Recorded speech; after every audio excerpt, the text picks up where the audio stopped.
นี่คือสัจจะนี่คือความจริงของชีวิตผู้เป็นพ่อเป็นแม่ได้จัดงานศพให้ลูก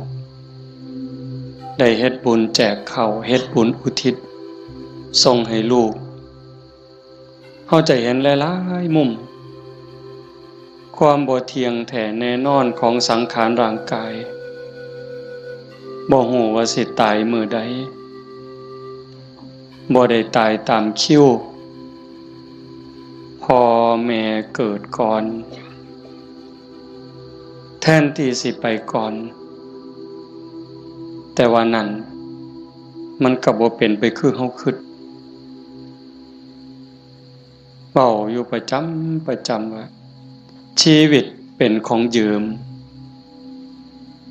โยมก็ลองทำความเข้าใจตามเด้ชีวิตเฮาทุกคนนี่เป็นของยืมมาจากธรรมชาติความจริงเป็นจังซั่นยืมมาจากดินจากน้ำจากลมจากไฟ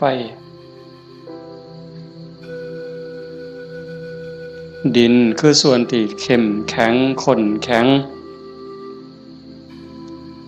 เฮากินข้าว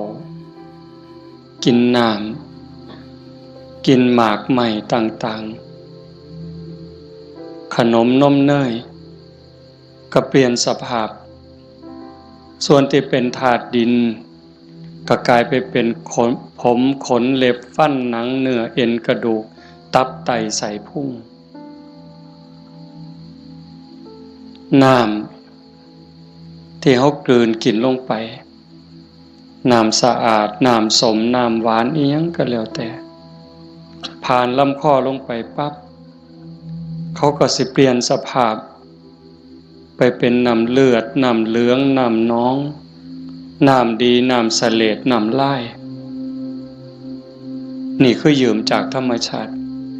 น้ำต่อน้ำลมต่อลมไฟต่อไฟดินต่อดินมื้อนี้เขาก็สืบต่อจักว่าจักหลอบลมหายใจเข้าหายใจออกนี่คือเอาดินไปต่อดินไฟที่ยังร่างกายให้อบอุ่นเผาอาหารให้ย่อยเฮ็ดร่างกายให้สุดโทรมเขาก็ทำหน้าที่ของเขาจังสิไฟก็สืบต่อกันไปเรื่อยๆลมก็สืบต่อกันไปเรื่อยๆถ้าส่วนใดส่วนหนึ่งเขาหยุดการทำงานชีวิตก็จบเพียงแค่ติดขัดธาตุดินธาตุน้ำธาตุลมธาตุไฟอันใดอันหนึ่งเพียงแต่เขาติดขัดของเล็กน้อยเฮาก็ป่วยเห็นบ่เฮาก็เกิดเจ็บป่วยขึ้นมาทันทีจังซั่นชีวิตเป็นของบ่ยั่งยืน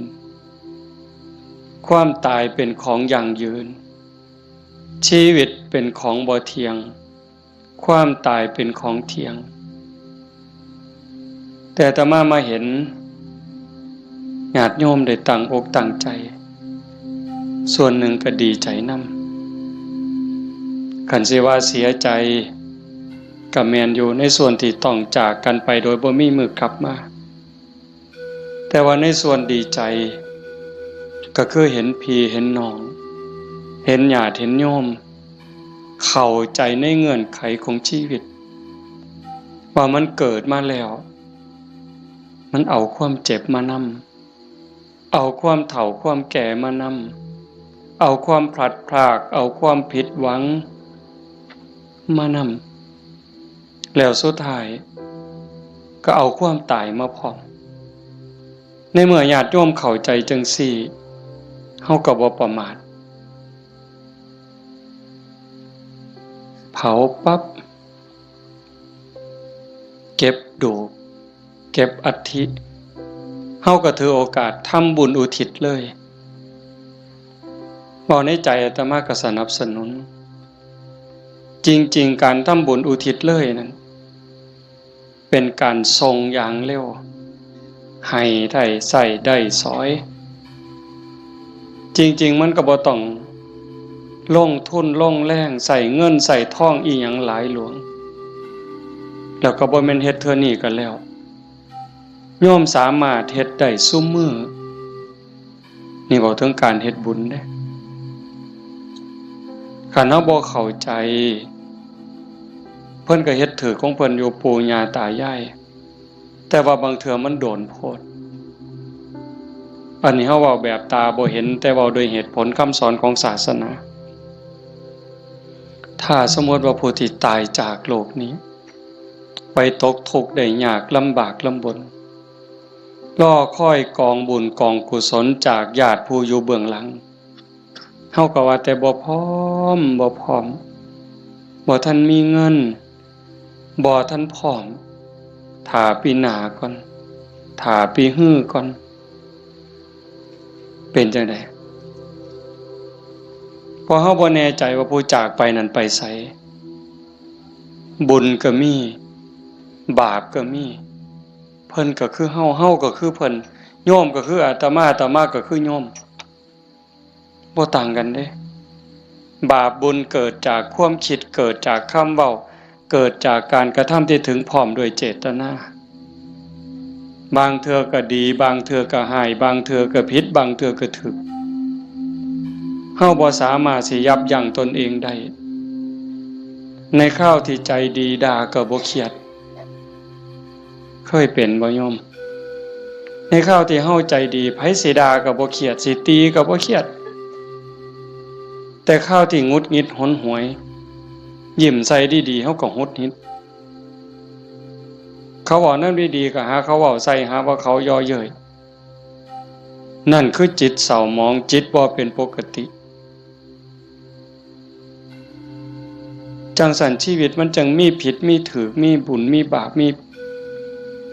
ดีและบ่ดีในเมื่อจากไปเฮาก็บ่แน่ใจว่าผู้จากไปนี่ไปไสขันบ่ทันถึงความเป็นพระอริยเจ้าชั้นโสดาบันขึ้นไปนรกก็มีสิทธิ์เปรตก็มีสิทธิ์อสุรกายก็มีสิทธิ์สัตว์เดรัจฉานก็มีสิทธิ์มนุษย์ก็มีสิทธิ์เทวดามีสิทธิ์พรหมมีสิทธิ์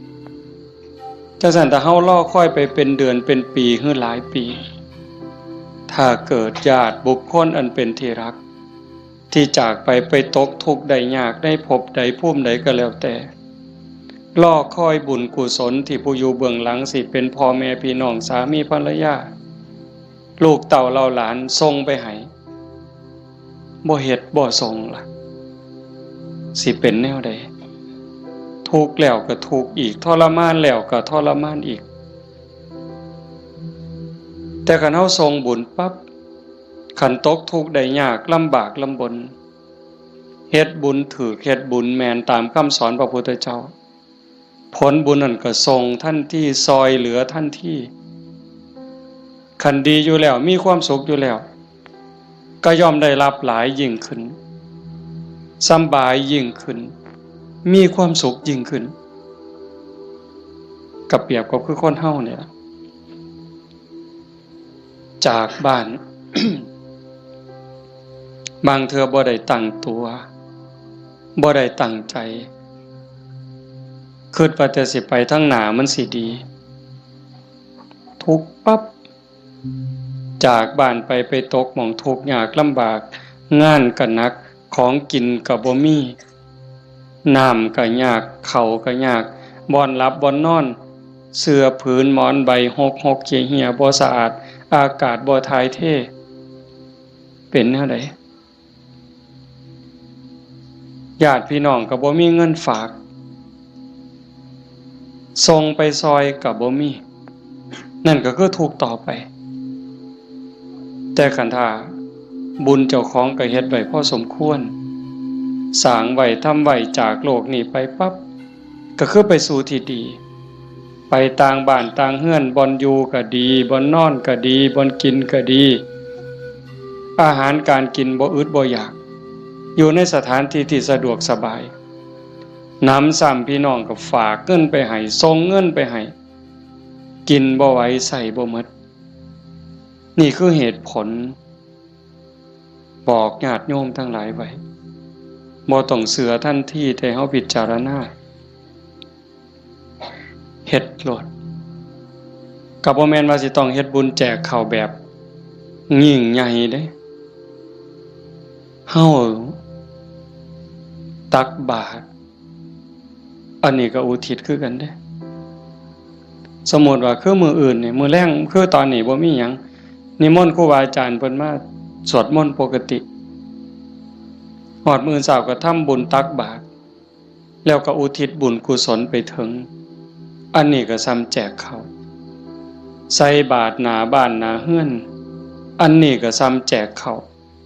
ไปจังหันไปเพ่นอันนี้ก็ซ้ำแจกข้าวอาตมาเว้ายืดยาวซื่อๆแต่ว่าคันโยมเฮ็ดโยมตั้งใจยามแลงกินข้าวแลงแล้วก่อนหลับก่อนนอนผู้เป็นลูกเป็นหลานเด้ผู้เป็นสามีเด้ก่อนหลับก่อนนอนไหว้พระอรหังสัมมาสวากขาโตสุปฏิปันโนเนี่ยคันทำวัดใดก็ทำคันทำบ่ใดก็เอาซ้ำนี่จากนั้นก็ตั้งนะโม3จบสวดอิติปิโสใดก็ดีคันสวดบ่ใดก็ซ้ำตั้งนะโม3จบแล้วก็นั่งสมาธิตั้งใจนั่งสมาธิคือเฮาเฮ็ดอยู่ตอนนี้สงบจิตสงบใจยืดกายตรงดำรงสติให้มันเฉพาะหน้าหายใจเข้าหูหายใจออกหูสิใส่พุทโธก็ได้ยุบหนอพองหนอก็ได้คือบ่ต้องใส่หยัง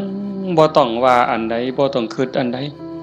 มีสติหูเพียงแค่ลมเข้าลมออกลมหายใจเข้ามันกระทบที่ปลายจมูกผู้บางคนกระทบที่ริมฝีปากผู้บางคนลมชัดเจนที่ซ่านดังลมเข้ามันสิเย็นจักหน่อยลมออกมันสิอุ่นจักหน่อยเฮาก็หูอยู่ซ้ำนั้นหลับตาเบาๆเฮ็ดใจสบายหายใจเข้าหูหายใจออกหูได้5 นาที10 นาทีคันยิ่งหลายเท่าใดแห่งแต่ดีได้จัก30 นาทีโยมลองเบิ่งเด้มันเป็นบุญยอดบุญที่เว้าเนี่ยคันเฮาสิเฮ็ดบุญแจกข้าวตามธรรมเนียมตามประเพณีเหตุข้องที่บ้านเมืองเพิ่นพาเฮ็ดเลี้ยงเหล้าเลี้ยงยาขาหมูขางัวจ้างหนังจ้างหมอลำหมดเป็น 400,000 500,000เว้าซื่อๆหมดเงินเป็น 400,000 500,000แบบว่ามาเลี้ยงหนังจ้างหนังจ้างหมอลำเลี้ยงเหล้าเลี้ยงยาหมดเป็น 400,000 500,000บ่ได้บุญหลายซ้ำนั่งสมาธิ5 นาทีสำดอกไม่ออกด้วยเหตุผลของธรรมความเป็นจริงที่องค์สมเด็จพระบรมศาสดาสัมมาสัมพุทธเจ้าสอนไว้หมดเงิน 400,000 500,000 หรือหมดเป็นล้านบ่ได้บุญหลายซ้ำนั่งสมาธิ5 นาทีเด้1บุญเกิดกับเฮาโยมเฮ็ดบุญเฮ็ดหยังก็ตามเสียบุญอุทิศให้โยมไม่ออกท้องใบมื้อนี้คือกันบุญนั่นต้องเกิดกับโยมก่อนเกิดขึ้นกับจิตกับใจกลายเป็นสมบัติของโยมทุกคนซะก่อนแล้วก็จังอุทิศไปถึงบุญบ่มีโตแต่มันก็มีอานุภาพบาปบ่มีโตแต่ก็มีคุณภาพมีอานุภาพบุญส่งเสริมให้เกิดความสุขเกิดความสะดวกสบายเกิดความเจริญรุ่งเรืองในชาตินี้ในชาติหน้าได้สมหวังดังใจอันนั้นย้อนบุญบาปตามเผาผลาญเผาล้นให้เกิดความทุกข์ความเดือดร้อนความทุกข์ความเดือดร้อนในบ้านในเฮือนในชีวิตในครอบครัวเฮ็ดให้เกิดความผิดหวังนั่นให้โยมเข้าใจว่าผลของบาปทั้งหมดแต่สิ่งเฮ็ดให้เกิดความสุขเกิดความสบายอกสบายใจลูกดีผัวดีเมียดีขาดทาสบริวารคนรอบข้างเป็นคนดีมีศีลมีธรรมไว้เนื้อเสื่อใจสุขภาพแข็งแรงอายุมั่นคนยืนบุญทั้งหมดเฮาสิเฮ็ดบุญอุทิศให้ญาติให้ผู้ใดก็แล้วแต่บุญต้องเกิดกับจิตกับใจเฮาก่อนคือกันกับเฮาสิเอาขนม เอาเงินเอาทองเสื้อผ้าหนาแพร่เครื่องใส่ไม้สอยหยิบยื่นให้คนที่เฮาอยากให้สิเป็นไผก็ตามที่เฮาอยากให้เพิ่นเฮาก็ต้องมีของสิ่งนั้นในมือเป็นกรรมสิทธิ์เด็ดขาดของเฮาจะเอาขนมให้เอาเงินให้เอาหมักไม้ให้พ่อแม่พี่น้องลูกเต้าเหล่าหลานเฮาต้องมีขนมมีเงินมีทองมีหมักไม้เป็นสมบัติส่วนตัวเป็นกรรมสิทธิ์ของเฮาโดยเด็ดขาดจังสิสามารถหยิบยื่นให้ลูกให้หลานให้พ่อแม่พี่น้องบุคคลที่รักจังสิได้บุญคือกันต่างกันกับแก้วแหวนเงินทองบักไม้บักไหลจักหน่อยคือแก้วแหวนเงินทองบักไม้บักไหลนั่นเฮาให้แล้วมันหมดให้แล้วมันหมดแต่ว่าบุญนี่แห่งให้แห่งได้แห่งให้แห่งหลายแล้วก็บ่จำเป็นจะต้องยุ่งยากอีหยังหลายเป็นหยังจังเว้าหลายแต่บุญเนี่ยเพราะว่าบุญมันเป็นที่พึ่งพระพุทธองค์เพิ่นบอกว่าปุญญานิปะละโลกัสสมิงปฏิทาหนติปานินังเพราะเหตุว่าบุญนั้นเป็นที่พึ่งของสัตว์ทั้งหลายในโลกนี้ในโลกหน้าพร้อมทั้งโลกต่อไปชี้แจงอีกนิดนึงบุญเป็นสื่อของความสุขความดีความงามความโล่งโปร่งเบาความสบายอกสบายใจก็เกิดจากการคิดพูดทำในสิ่งที่ถูกต้องโยมเคยสุขคนเฮาคิดถูกต้องแล้วเว้าถูกต้องเฮ็ดถูกต้องสบายใจมีความสุขมีความเอิบอิ่มเฮาสบายใจแล้วยิ่งมันเป็นประโยชน์กับตัวเฮาเป็นประโยชน์กับพ่อแม่พี่น้องกับผัวกับเมียกับลูกกับหลานยิ่งเป็นประโยชน์กับคนหลายเท่าใดเฮาก็ยิ่งภูมิใจเท่านั้นนั่นคือบุญหลายเห็นปัจจุบันก็คือความสุขใจความปราบปลื้มใจความยินดีความเอิบอิ่มชาติหน้าเด้นำไปสู่สวงสวรรค์นำไปสู่พรหมขันบุญหลายได้เนี่ยใส่บุญกินบุญอยู่ทั้งสวรรค์ทั้งพรหมโดนปันใดน่านปันใดนั่นก็ขึ้นอยู่กับกำลังของบุญที่สั่งเมิดเวลาจากสวรรค์หรือจากพรหมกลับมาเกิดเป็นคนอีกขันกำลังบุญที่เฮ็ดที่ทำไว้มันหลายแม่นกลับมาเกิดเป็นคนอีกเถื่องามหน้าตาดีผิวพรรณดีสวดทรงดีสุ่มเสียงดีฐานะดีร่ำรวยสติปัญญาดีโรคภัยไข้เจ็บหน่อยอายุยืนไปไสก็มีคนหักมีคนนับหน้าถือตานี่กำลังบุญเด้แต่คันถามมันตรงกันข้ามคิดก็คิดผิดเว้าก็เว้าผิดเฮ็ดหยังก็เฮ็ดผิดเฮ็ดแล้วปั๊บกลับเป็นทุกข์ในปัจจุบันโยมก็เห็นอยู่เวลาเฮ็ดผิดเว้าผิดศีลผิดธรรมผิดกฎหมายบ้านเมืองเดือดร้อนตั้งแต่เฮ็ดแล้วตอนเฮ็ดโดยอำนาจของกิเลสย้อนความโลภย้อนความโกรธโลภอยากได้ของเขาอยากลักของเขาอยากจี้ของเขาอยากยักยอกอยากคอร์รัปชันโกงกินเป็นยังไงพอแต่เฮ็ดลงไปแล้วทุกข์เว้าด้วยความโกรธเว้าด้วยความอิจฉาริษยากระแทกแดกดันใส่หอดพ่อหอดแม่บางเทื่อหอดพระสงฆ์องค์ข้าเจ้าเว้าผื่นนินทาเว้าแล้วสะใจในขณะที่เว้าสะใจหลาย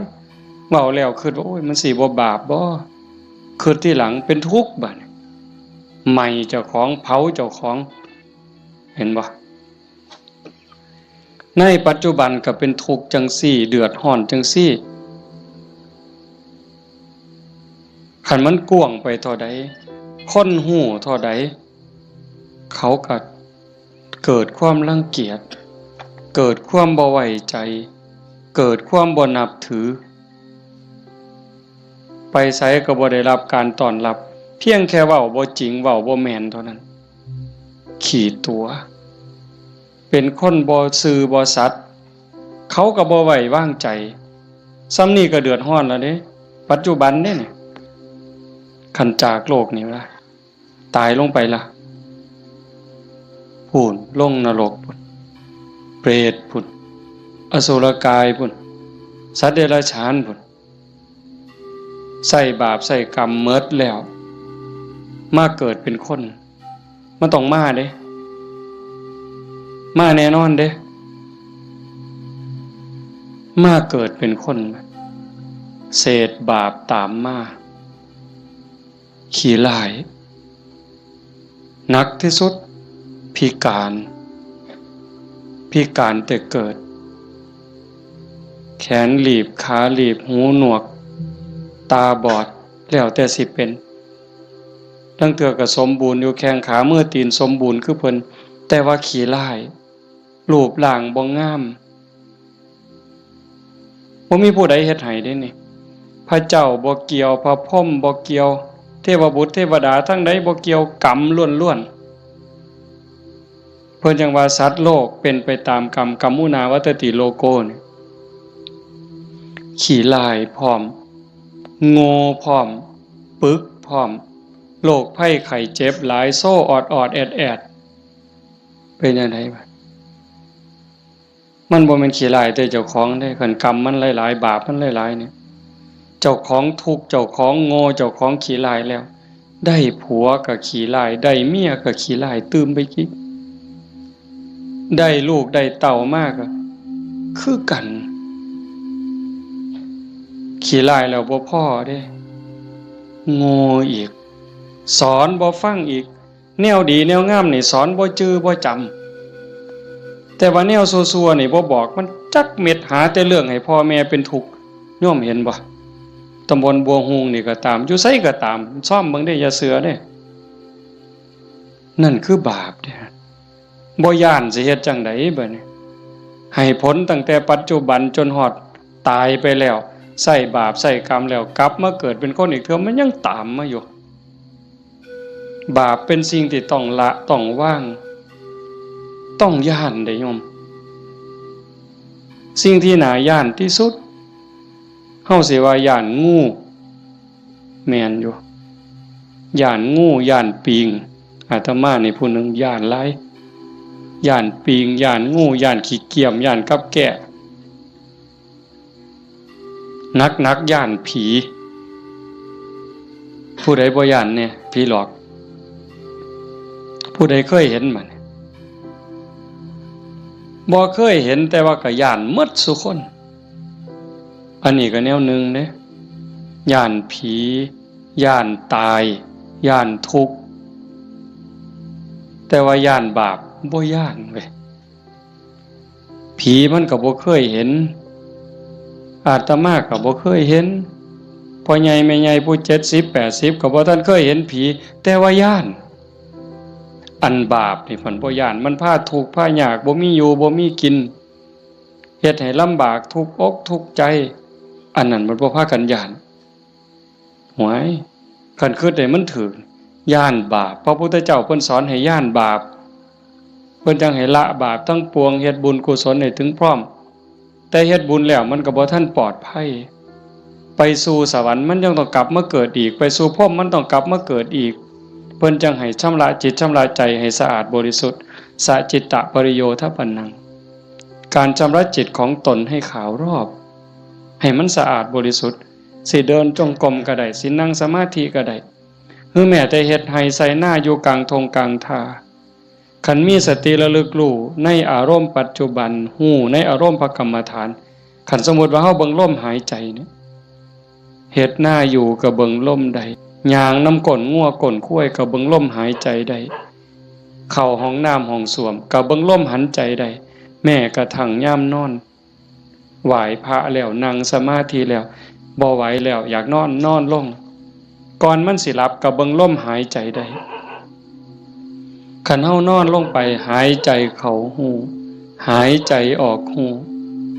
หลับยามใดก็สร้าง เพิ่นบอกว่าคันเฮานอนหลับไปกับลมหายใจเนี่ยเทวดารักษามีผลหลายได้โยมเทวดารักษาคันเฮาเจ็บไข้ได้ป่วยโรคอย่างน้อยๆโรคบ่แห้งมันนั่นดอกเศร้าโรคทางกายก็เบาบางโรคทางจิตทางใจก็เบาบางหนำซ้ำก็ยังเป็นบุญอีกเทวดาคุ้มครองรักษาบ่ไหลตายเด้เพราะว่าตัวสมาธิเนี่ยคอยเฮ็ดคอยสร้างคอยทำจังสันโยมเฮ็ดบุญแจกเขาแต่มาจังว่าสนับสนุนเฮามีโอกาสมื้อต่อไปปีต่อไปเฮาจะเฮ็ดจัดเป็นการเป็นงานก็จังว่ากันอีกเทื่อนึงเฮ็ดดูบ่ผิดเฮ็ดบุญนี่บ่ผิดพระพุทธเจ้าเพิ่นบอกว่าเฮ็ดดูๆเฮ็ดบ่อยๆให้ทำความพอใจในบุญนั่นเพราะการสั่งสมสะสมเอาไว้ซึ่งบุญนำสุขมาให้เฮ็ดดูบ่ผิดบุญแต่ว่าบาปอย่าเฮ็ดเพราะมันทุกข์มันเดือดร้อน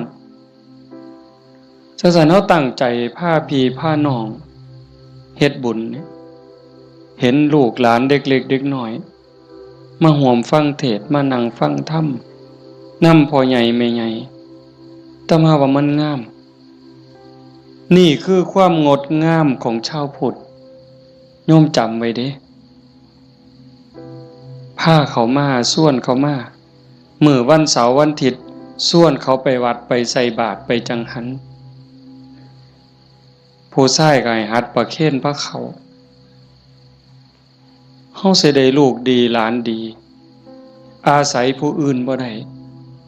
การศึกษาทางโรงเรียนบางเทื่อก็ลืมเรื่องเหล่านี้บางโรงเรียนเด้แต่ลังหม่องเพิ่นก็ยังดีอยู่พ่อแม่ปู่ตายายย่ายเฮานี่ล่ะแม่ป้าพ่อลุงแต่มาเสือว่าโยมทุกคนอยากให้ลูกดีหลานดีอยากให้เขาเป็นคนดีเพื่อเฮาสิเพิงเขาได้ในมือข้างหน้าเฮาสิเพิงเขาจังได๋คันบ่ให้เขาเข้าหาวัดบ่ให้เขาไก่ศีลไก่ถ้ำไก่วัดไก่ว่าไก่พระสงฆ์องค์เจ้า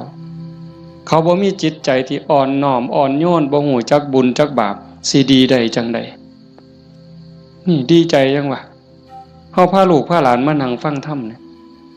เขาฮู้อยู่เด้เขาเข้าใจในบางเรื่องบางอย่างอยู่อย่างหน่อยๆเขาก็รู้สึกว่าเขาเป็นบุญเป็นสิริเป็นมงคลมีเหลืออย่างเดียวโยมเหลืออย่างเดียว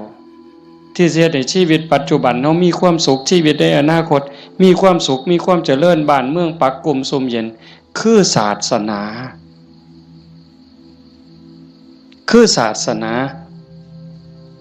เรื่องกฎหมายนี่โยมเลิกยังเพิงบ่ได้ 100% ยิ่งพวกนักการเมืองสสต่างๆเศร้าเว้านำเลยพวกนั้นเพิงบ่ได้เข้าหาประโยชน์ใส่ตัวเขาต่างหากหักเข้าจริงๆบ่เป็นพี่เป็นน้องเขาจริงๆบ่บ่มีดอก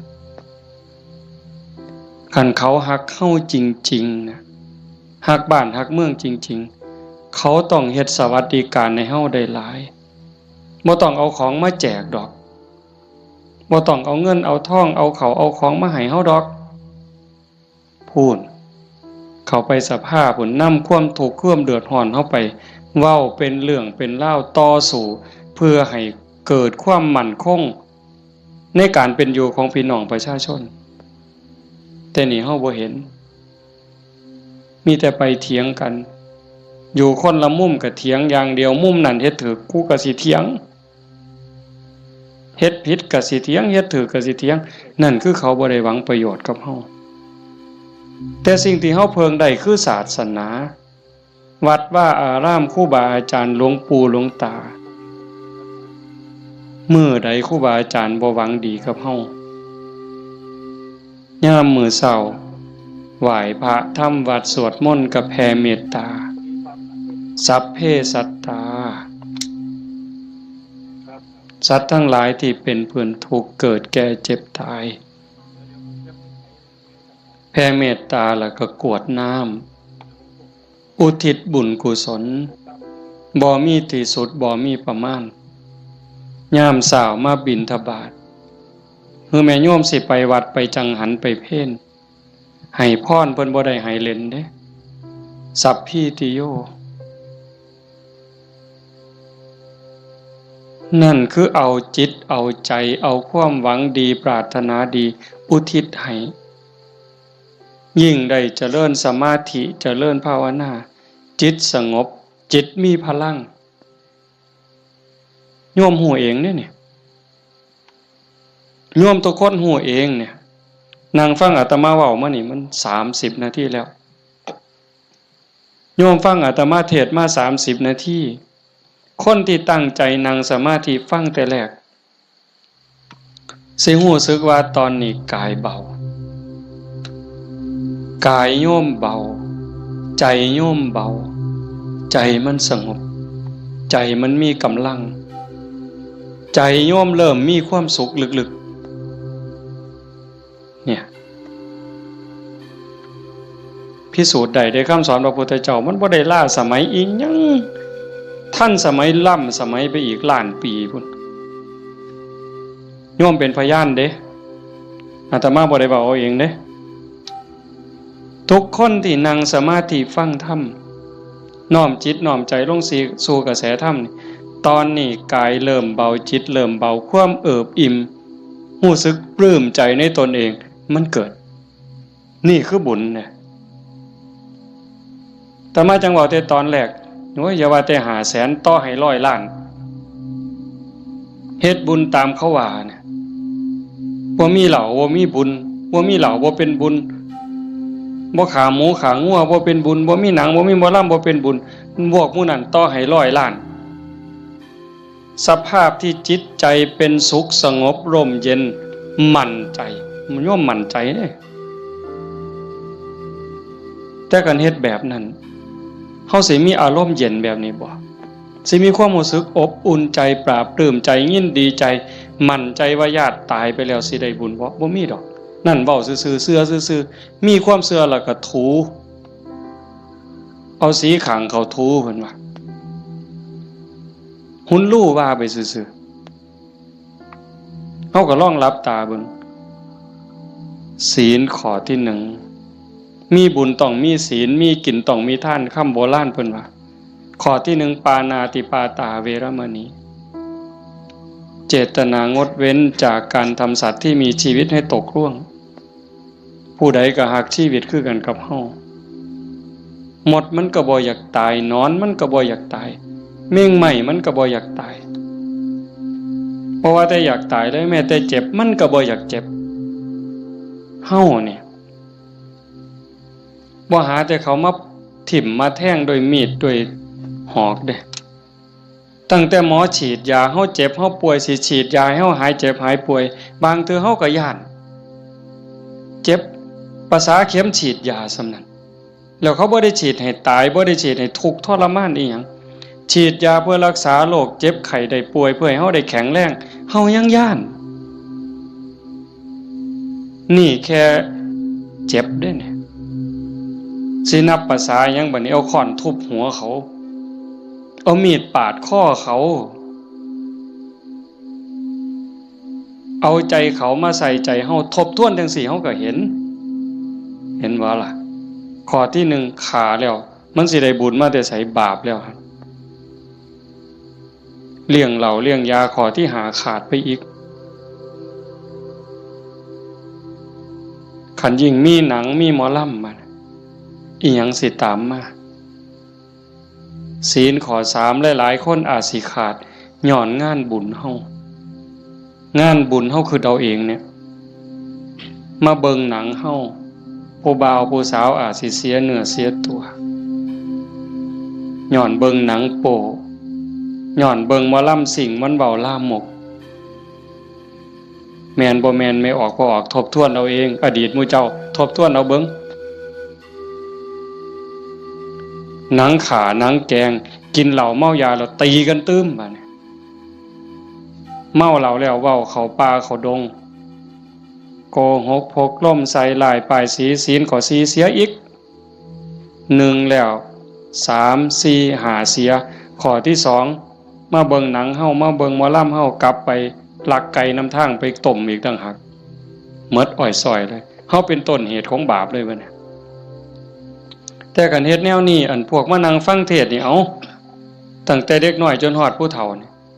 ผู้ใดคือสิไปขากบเนี่ยลบไปนี่ผู้ใดสิไปขากุ้งเนี่ยแล้วบ่มี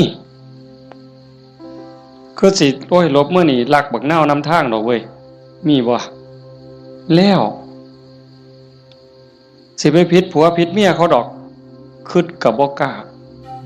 เฮาเชื่อมั่นเราได้บาปมีบุญมีชาติหน้าชาติก่อนมีนรกสวรรค์มีเฮ็ดดีดีจริงเฮ็ดชั่วจริงผู้ใดเฮ็ดอันใดได้อันนั้นหว่านพืชเช่นไรได้ผลเช่นนั้นเห็นบ่สิไปผิดผัวผิดเมียไผมันสิไปกล้าซั่นบ่สิไปเว้าตัวคนสิไปยู่ให้คนผิดกันสิไปเว้าปากพ่อยๆมาสิกล้าบาปมันอยู่นำเจ้าของเนี่ยเฮ็ดบาปก็ได้บาปเฮ็ดบุญก็ได้บุญมันอยู่นำเจ้าของนี่สิไปดื่มเสพเครื่องดองของเมาเฮ็ดให้เจ้าของเสียสุขภาพกายเสียสุขภาพจิตเสียเงินเสียทองเฮ็ดให้ขาดความเคารพนับถือเฮ็ดให้เด็กน้อยมันดูหมิ่นดูแค้นเฮาบ่แม่นคนโง่ปานนั้นเห็นบ่เฮาเห็นสภาพบุญเด่นๆอยู่จังซี่ไม่เป็นตาภูมิใจอะโยมคันสิเว้าเนาะคันบุญโยมบ่หลายเนี่ยโยมบ่ได้เกิดเป็นคนบ่ได้เป็นมนุษย์คันบุญบ่หลายพ่อบ่ได้เกิดเป็นคนไทยดอกโยมบ่ได้เกิดในผืนแผ่นดินไทยบ่ได้เกิดใต้ร่มใบบุญของนายหลวงเด้บุญบ่หลายพ่อบ่ได้นับถือพระพุทธศาสนานับถือพุทธศาสนาแล้วบุญบ่หลายพ่อบ่ได้เกิดในบ้านที่มีวัดมีครูบาอาจารย์เอิ้นเข้าหาศีลหาธรรมบ่มีกัลยาณมิตรบ่มีพี่มีน้องที่ฮักศีลฮักธรรมนำกันบ้านโน่นตุนเฮาก็สิบ่ใหญ่ปานใดจักหลังคา85คันเฮาบ่ฮักศีลฮักธรรมคันบุญบ่หลายเฮาบ่มาโฮมกันหลายปานนี้หลายคนก็อาจสิล้าสิเมื่อยตั้งแต่โยมไม่ออกท้องใบเพิ่นจากไปมางานศพมื้อนี้ก็หมดมื้อวานก็หมดมื้อเอาไปเผาเฮ็ดเวียกเฮ็ดงานแหน่ยามกลางคืนมาก็มาฟังครูบาอาจารย์เพิ่นสวดมนต์มานั่งเป็นหมู่เป็นพวกกันยามกลางเว้นก็ไปเฮ็ดเวียกเฮ็ดงานมื้อนี้มาโฮมกันได้ปานนี้ห่อขนมข้าวต้มถามว่ามันล้าบ่เมื่อยบ่เมื่อยเด้แต่เฮาก็กัดแขวกัดฟันมานั่งฟังเทศน์มาร่วมเอาบุญนำกันให้ทุกคนเข้าใจว่าทุกคนคือเจ้าภาพบ่แม่นแต่พ่อแม่กับสามีกับลูกหลานเด้ทุกคนคือเจ้าภาพอาตมาก็คือเจ้าภาพผู้หนึ่งเจ้าภาพอันใดเฮามาร่วมบุญสร้างบุญร่วมกันพระพุทธเจ้าเพิ่นบอกว่าเฮาทุกคนนี่โยมเคยตกนรกมาเมิดเคยเป็นเปรตเป็นอสุรกายเป็นสัตว์เดรัจฉานเป็นเทวดาเป็นพรหมเป็นมนุษย์เกิดมานับชาติบ่ถ้วนเปรตลิงเล่ไล่แมงใหม่ที่มันตอมหลอดไฟกบเขียดตั้งแต่นรกอเวจีไปไล่ตั้งแต่นรกจนไปถึงภวคพรหมบ่มีสัตว์โตใดบ่มีจิตวิญญาณดวงใดที่บ่เคยเกิดเป็นพ่อเป็นแม่เป็นพี่เป็นน้องเป็นผัวเป็นเมียเป็นญาติร่วมสายโลหิตเฮาเคยมาหมดแต่ว่าเฮาบุญหลายชาตินี้เนื่องจากว่าชาติก่อนๆพบก่อนเฮาเคยมีศีล5มีกุศลกรรมบท10ที่สร้างไว้ทำไว้พอสมควรจังส่งผลให้เฮาได้เกิดมาเป็นคนมาเป็นมนุษย์ผู้มีศีลละเอียดให้ทานไว้ดีรักษาศีลไว้ดีเจริญสมาธิไว้ดี รูปร่างหน้าตาผิวพรรณฐานะสติปัญญาจังดีจังงามกลัวกันเป็นขันเป็นตอนนั่นคือพลังบุญของเจ้าของเจ้าสัญโยมไม่ออกท่องใบสาสังที่เพิ่นจากไปแต่มาว่ากลับบ้านเก่าบ่ได้ตายดอกเมื่อบ้านเก่าอีหยังเมื่อบ้านเก่าดินเมื่อบ้านเก่าลมเมื่อบ้านเก่าไฟเมื่อบ้านเก่าน้ำเมื่อบ้านเก่าเพราะว่าเฮายืมเขามายืมจากธรรมชาติยืมจากดินน้ำลมไฟมาปั่นเป็นเนื้อเป็นตัวเมื่อเวลาเขาก็มาเอาคืนโยมเคยยืมเสียมไทบ้านบ่เคยยืมเสียมเคยยืมมีดเคยยืมบักจกเคยยืมขอดหน่อยเคยยืมขาดบ่ยืมเพิ่นมาเนี่ยสิสัญญาก็ตามบ่สัญญาก็ตามลางเทื่อเฮาสัญญาว่ายืมไปจักมื้อเนี่ยแต่เฮาเอามาเพิ่นก็ว่าเอาไปซะเอาไปใส่จักมื้อก็เอาไปตอนนั้นเพิ่นบ่ทันจำเป็นถ้าเกิดเฮาเอามาฮอดเฮือนปั๊บเพิ่นเกิดมีเรื่องจำเป็นขึ้นมาด่วนๆเพิ่นมาเอาคืนโอ้ข่อยเอามาเฮ็ดซะก่อนเด้อข่อยจำเป็นแล้วเฮาก็ว่าโอ้ยข่อยยืมของเจ้ามาตัวเฮาสิไปว่าจังได๋ต่อรองจังได๋บ่ได้เด้มันของเพิ่น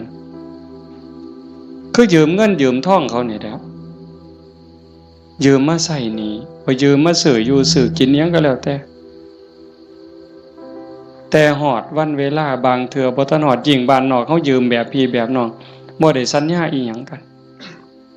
พ่อหน้ายามใดเพิ่นก็ทวงลางเทื่อเพิ่นบ่ทวงเฮาก็เกรงใจอันนี้ก็ยังพอเว้ากันได้แต่กับพญามัจจุราชต่อรองแนวใดพญามัจจุราชบ่เห็นแก่เงินค่ำแม่นสิมีเงินกือไทยเอาบ่มีได้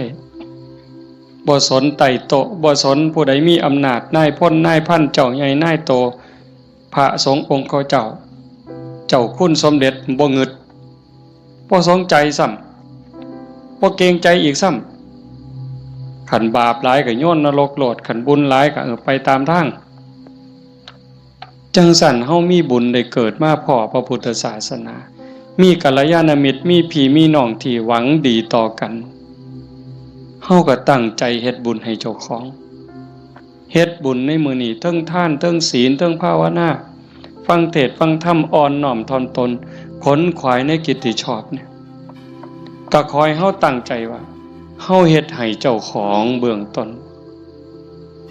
โยมทุกคนก็เฮ็ดให้เจ้าของเด้ไหว้พระโอ้คันเว้าถึงบุญนะโยมตั้งแต่ไหว้พระเนาะคันเฮ็ดด้วยความเข้าใจเด้คันเฮ็ดด้วยความเข้าใจเพียงแค่เฮาไหว้พระอรหังสัมมาสัมพุทโธภควาเข้าใจในความหมายว่าพระพุทธเจ้าเป็นพระอรหันต์ดับเพลิงทุกข์เพลิงกิเลสตรัสรู้ชอบได้ด้วยพระองค์เองเข้าใจว่าพระพุทธเจ้าคือไผเนี่ยแล้วก็กราบลงไปบุญมหาศาลหลายกว่าสร้างโบสถ์เป็นหลังบุญไม่ออกไม่เว้าไปปื้ออยู่เด้คันสร้างโบสถ์บ่เข้าใจเฮ็ดโบสถ์แข่งกันถือกระสอบไปหาเหลี่ยไล่ได้เงินมากก็ขายน้ำทางในกินเหล่าเนี่ยเพราะเป็นประโยชน์สู่เฮาเฮ็ดจังซี่บ่ได้สัมอรหังสัมมาสวากขาโตภควตาธัมโมพระธรรมเป็นสิ่งที่พระผู้มีพระภาคเจ้าตรัสไว้ดีแล้วถูกต้องแล้วงดงามแล้วเป็นไปเพื่อดับทุกข์ในคำสอนพระพุทธเจ้าเข้าใจจังซี่แล้วกราบลงไปงามๆโอ้ยสำนี้ก็พ่อโยมสุปฏิปันโนภควโตสาวกสังโฆพระสงฆ์สาวกของพระผู้มีพระภาคเจ้าปฏิบัติดีแล้วพระสงฆ์คือไผด้วยความเข้าใจของชาวบ้านคือนี่โกนหัวนุ่งเหลืองห่มเหลืองเนี่ย อันนี้เป็นสมมุติสงฆ์แต่สงฆ์จริงๆโยมก็เป็นสงฆ์คู่แห่งบุรุษ4คู่นับเรียงตัวบุรุษได้8บุรุษพอออกไม่ออกก็คือพระญาติโยมก็เป็นสงฆ์เป็นพระขันโยมปฏิบัติดีมีศีลมีธรรมมีจิตใจเมตตากรุณาโมทิตาอุเบกขาหวังดีกับทุกคนความโลภความโกรธความหลงความอิจฉาริษยาอาฆาตพยาบาทในใจของญาติโยมหน่อยลงเบาบางลงถึง 20%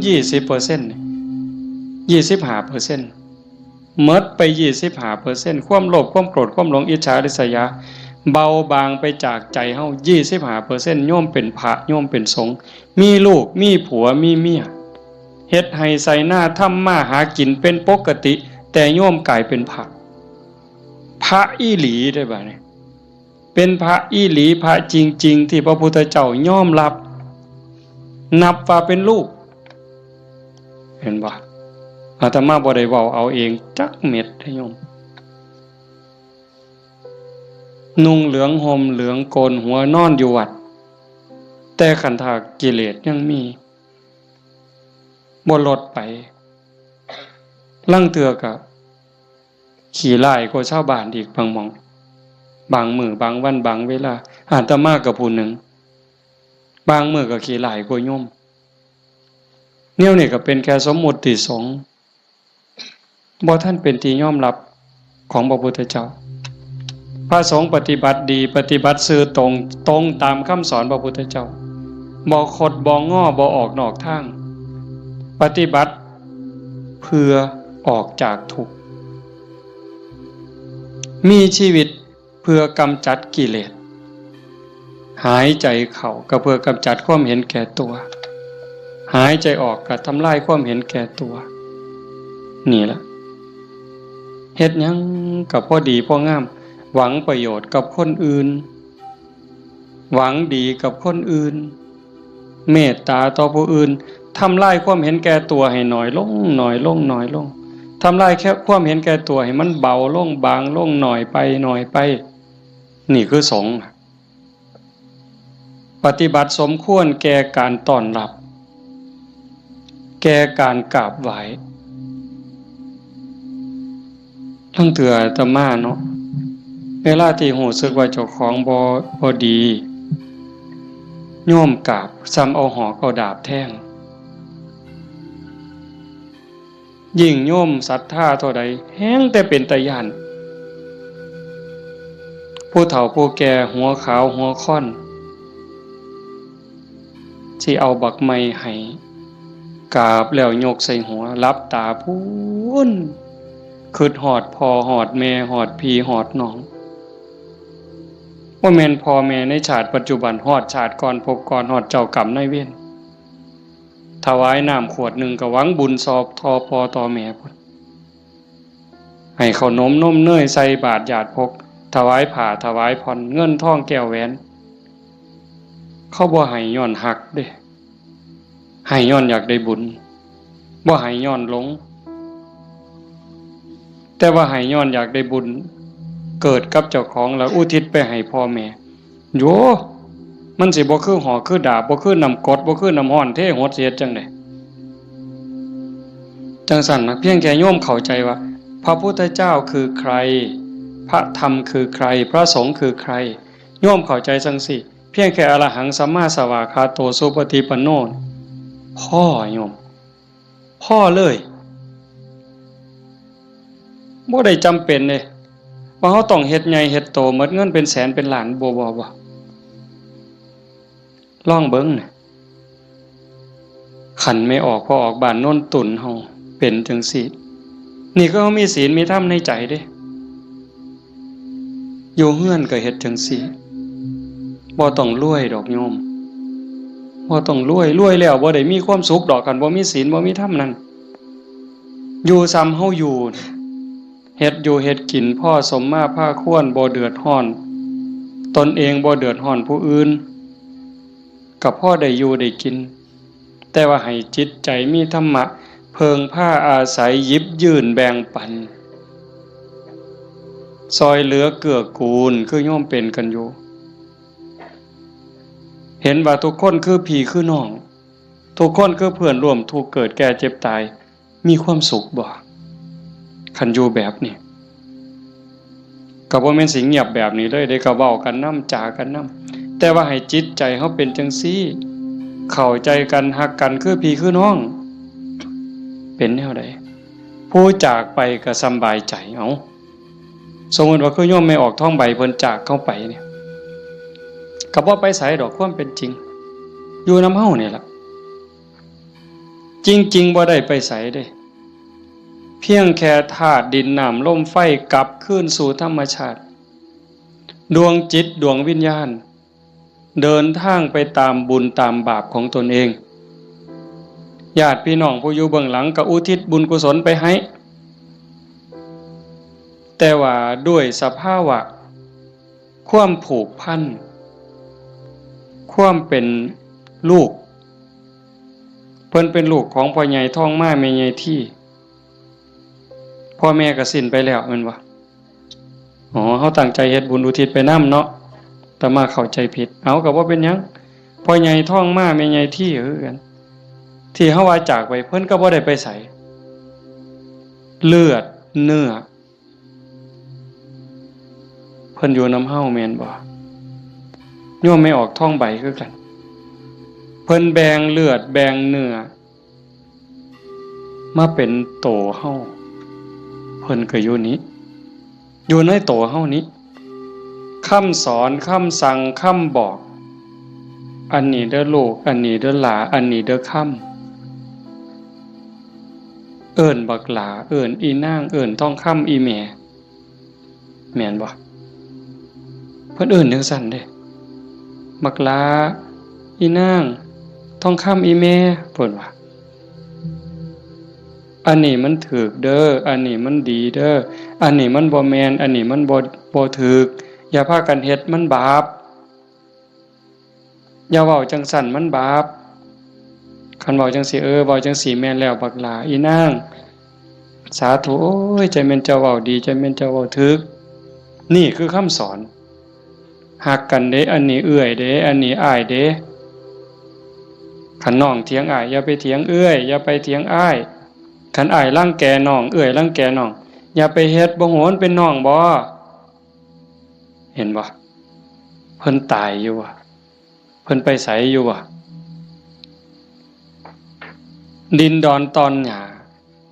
เฮือนซ่านบ้านซองจากเหงื่อจากแห้งอาบเหงื่อตังน้ำสร้างหลักฐานให้ลูกได้อยู่เป็นของเพิ่นบ่จังว่าคันคิดฮอดพ่อคิดฮอดแม่นั่นก็ฮักพี่ฮักน้องอยากให้พ่อแม่ได้กินข้าวกินน้ำนุ่งเสื้อผ้าหน้าแพรดีๆงามๆคันแม่นพ่อแม่บ่อยู่นำเป็นเนื้อเป็นตัวแล้วก็เฮ็ดกับพี่กับน้องนั่นล่ะอยากเว้ากับพ่อแม่ม่วนๆก็เว้ากับพี่กับน้องนี่ล่ะเว้ากับป้ากับลุงมันคักแท้เด้โยมคันเฮาคิดให้มันเข้าใจนี่พ่อแม่บ่ไปไสปู่ย่าตายายบ่ไปไสแล้วทุกคนก็คือพี่คือน้องเข้าใจให้มันคักๆเข้าใจดีๆในคำสอนพระพุทธเจ้าประเสริฐที่สุดบ่มีศาสนาใดสิสอนความจริงความถูกต้องงดงามเกินพระพุทธเจ้าบ่มีผู้ใดสิฮักเฮาหวังดีต่อเฮาเกินพระพุทธเจ้าจังบอกคำสอนเอาไว้เพิ่นบ่บอกให้เฮาไปทำพิธีอันนั้นอันนี้ดอกอันนั้นบ่แม่นพิธีสะเดาะเคราะห์ต่อชะตาเสริมดวงพระพุทธเจ้าบ่สอนบ่แม่นเว้าดีต่อกันนี่พระพุทธเจ้าสอนคิดถูกต้องพูดถูกต้องทำถูกต้องจากถูกต้องก็จังไปสู่ดีงามอย่าว่าดีเด้อย่าว่าดีก่อนดียังบ่ทันถูกต้องเด้คันคนเขามักกินเหล้าเฮาซื้อเหล้าสู้กินเขาว่าดีเด้แม่นบ่ล่ะคันพวกผู้ชายมักเล่นมักเที่ยวมีหมู่พาไปเที่ยวซ่องเขาว่าบักนี่ดีเด้พวกมักเล่นไพ่เล่นไฮโลเล่นการพนันส่วนเฮาไปเล่น ต้มไก่สู้กินพร้อมเล่นเอาเงินเอาพร้อมยังว่าดีอยู่เด้หั่นแต่มันบ่ถูกแต่คันมีคำว่าถูกต้องแล้วคิดถูกต้องเว้าถูกต้องกระทำถูกต้องดีงามตามมาบ่เสียหายจังซั่นจากนี้เป็นต้นไปเฮาบ่ว่ามื้อใดเฮาสิจากโลกนี้บ่มีผู้ใดฮู้จักคนว่าเฮามีเวลาอยู่ในโลกนี้อีกจักมื้อจักปีจักเดือนจักวันจักเวลาจักชั่วโมงจักนาทีบ่ฮู้จักคนโซ่ก็ตายบ่โซ่ก็ตายเด็กน้อยก็ตายหนุ่มสาวก็ตายผู้เฒ่าผู้แก่ก็ตายเฮ็ดจังได๋สิไปว่าถามื้อนั้นก่อนถามื้อนี้ก่อนโอ้ยมันต่อรองได้ซะบ่มื้อนี้เฮายังมีสติมีปัญญาบ่เจ็บบ่ไข้โยมเอ้ยเฮาบ่ได้เจ็บบ่ได้ไข้บ่โรคบ่ได้ป่วยเฮ็ดหยังได้ให้เฮ็ดยิ่งกับพ่อกับแม่นี่เด้อฟ้าวเฮ็ดคันพ่อแม่เพิ่นยังมีชีวิตโอ้ผู้นั้นบุญหลายเด้อผู้พ่อแม่ยังมีชีวิตอยู่นี่ผู้นั้นมันบุญหลายเกินบุญโยมเป็นหยังพ่อแม่เพิ่นทุ่มเทให้เฮาหมดชีวิตเป็นครูคนแรกเป็นเทวดาของบุตรเป็นพรหมของบุตรเป็นพระอรหันต์ของบุตรทุกสิ่งทุกอย่างที่พ่อแม่เพิ่นมีเพิ่นให้เฮาหมดเฮาอยากรู้ว่าพ่อแม่นี่ฮักเฮาส่ำใดทุ่มเทเสียสละเพื่อเฮาส่ำใดโยมบ่ต้องไปถามเพิ่นดอกโยมถามเจ้าของถามเจ้าของพวกเฮาเป็นพ่อคนแม่คนโยมฮักลูกตั้งแต่มื้อใด โยมไม่ออกเด้โยมพ่อออกก็คือกันนั่นล่ะฮักลูกตั้งแต่มื้อใดฮักลูกตั้งแต่ว่ามีลูกเกิดในท้องแม่นบ่ไม่ออกฮะพอรู้สึกว่าตั้งท้องปั๊บเนี่ยไม่ออกนี่ฮักแล้วเด้ทุ่มเทความฮักให้กับลูกในท้องแล้วพ่อก็คือกันผัวคือกันทั้งที่บ่ฮู้เด้นี่ว่าลูกสิเกิดเป็นผู้หญิงเป็นผู้ชายสิขี้ร้ายหรือสิงามสิโง่หรือสิฉลาดสิพิการหรือบ่พิการสิเป็นพระหรือสิเป็นมหาโจรโยมบ่ฮู้เลยลูกในท้องนี่สิเป็นหญิงเป็นชายพิการหรือบ่สิเป็นพระดีจิตใจดีใจงามซ้ำพระเกินพระหรือสิเป็นมหาโจรยิ่งกว่ามหาโจรโยมบ่เกี่ยวฮักอย่างเดียวเลยบัดนี้แม่นบ่ไม่ออกแม่นอยู่ว่าแนวนี้เพิ่นก็คือเฮาบัดนี้หาได้บาทใดก็เพื่อลูกหาได้บักไม้บักไหลผู้ผัวไปป่าไปดงได้บักไม้บักไหลก็จะมาให้เมียกินเพื่อให้ลูกแข็งแรงพุ่นเด้คันว่ามันสิคลอดง่ายลูกสิแข็งแรงสิคลอดง่ายเมียน้ำนมสิหลายหามาเห็นบ่มือคลอดก็เกือบล้มเกือบตายพุงคนก็ตายอีหลีจักเจ็บจักปวดเพราะปานใดแต่เครียดให้ลูกบ่บ่ได้เครียดให้ลูกอยู่ไฟเดือน4เดือน5ม่วนซั่นบ่ตั้งแต่อยู่ใต้ห่มไม้เอาผ้าวี่มันก็เหงื่อแตกเหงื่อแตนนั่นนางฝิงไฟเด้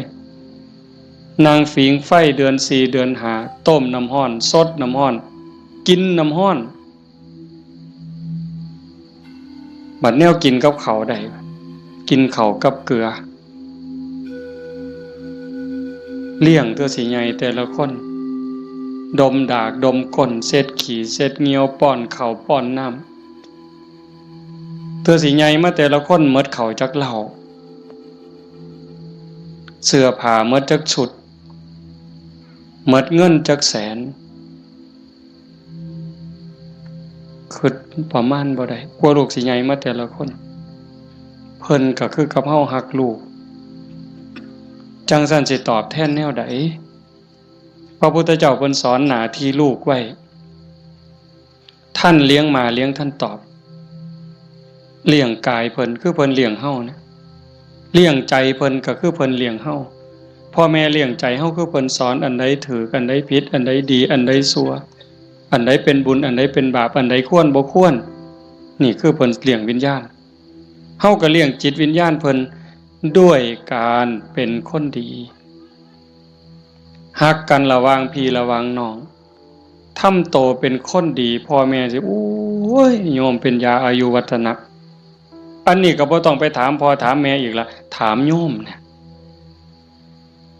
ขันลูกเขาเป็นคนดีหูจะคว่ำหลานเสือถอยฟังคว่ำบอกง่ายสอนง่ายโยมมีความสุขบ่อยากยื่นบ่ขันยิ่งเป็นคนดีจนชาวบ้านเขายกย่องเขาสรรเสริญโอ้ยใจแม่นอ่อนซ่อนเด้อีหล่านี่มันก็หูจะคว่ำแต่บักหำนี่คือดีแท้เป็นตาอ่อนซ่อนเด้ย่ายอยากตายบ่บัดนี้ยื่นบ่เจ้าอยากยื่นแท้แต่ขันลูกมันบอกบ่ได้สอนบ่ฟังหลานก็โอ้บอกจังหนึ่งไปจังหนึ่งเถียงคำบ่ตกฝากแม่นสิป้อนสร้างมือละโตย่ายก็บ่อยากยื่นอยากตายให้มันแล้วอุกอังสังกะญาลูกหลานมันบ่ฮู้จะคว่ำเอิ้นหาพญากรรมพญาเวรพุ่นแล้วมาเอาผู้ขาไปถอนโลดตัวแต่สั่นยังว่าเลี้ยงพ่อเลี้ยงแม่เลี้ยงกายเลี้ยงใจพุทธเจ้าเพิ่นบอกเด้ท่านเลี้ยงมาเลี้ยงทั้งตอบทำการงานของท่านซอยเวียกซอยงานส่วนเหือส่วนแห้งเพิ่นบ่บอกก็เฮ็ดแนวเฮ็ดได้แนวมันถูกต้องดีงามส่วนเวียกส่วนงานเพิ่นนี่คือเรื่องที่2ท่านเลี้ยงมาแล้วเลี้ยงท่านตอบทำกิจการงานของท่านรักษาวงตระกูลมิให้ตกต่ำอันนี้หน้าที่ลูกเด้รักษาวงตระกูลอย่าให้ตกต่ำอย่าเอาชื่ออย่าเอานามสกุลนี่ไปไว้นำตำรวจอย่าเอานามสกุลนี่ไปอยู่โรงอยู่ศาลอย่าเอานามสกุลนี่ไปอยู่คุกอย่าให้เขาดูหมิ่นดูแค้นโอ้ยซุ่มนั้นบ่เพิ่นว่าเป็นจังได๋คันลูกสาว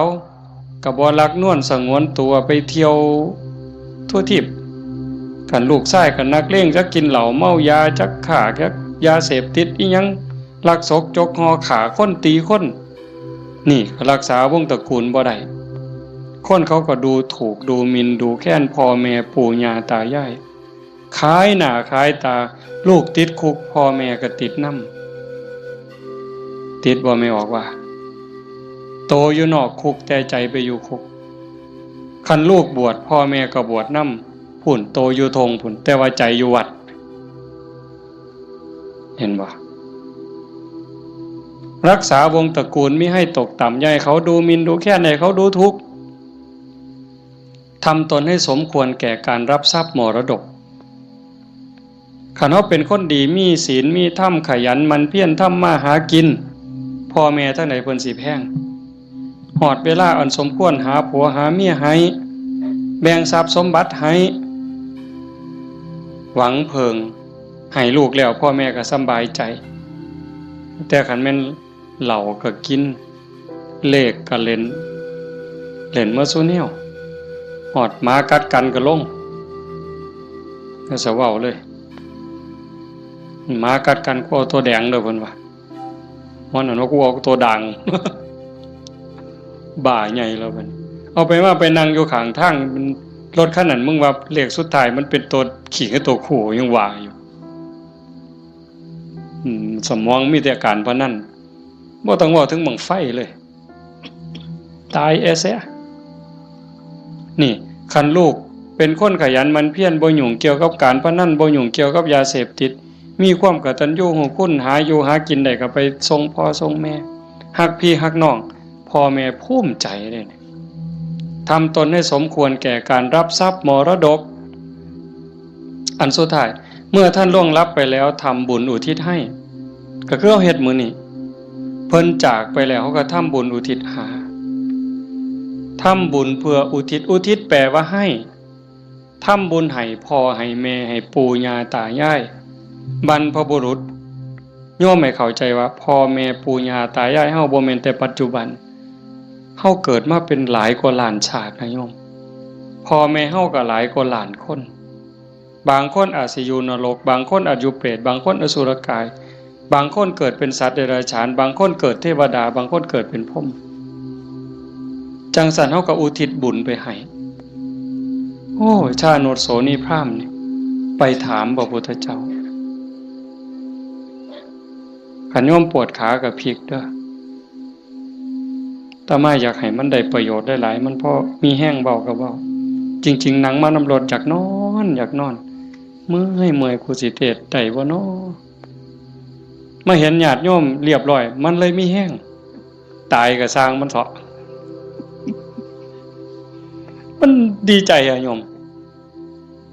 อีหลีเด้บ่แม่นปากหวานเนี่ยมันอยากเห็นจังซี่แหมคันเป็นแนวนี้ประเทศไทยมันก็อยู่ได้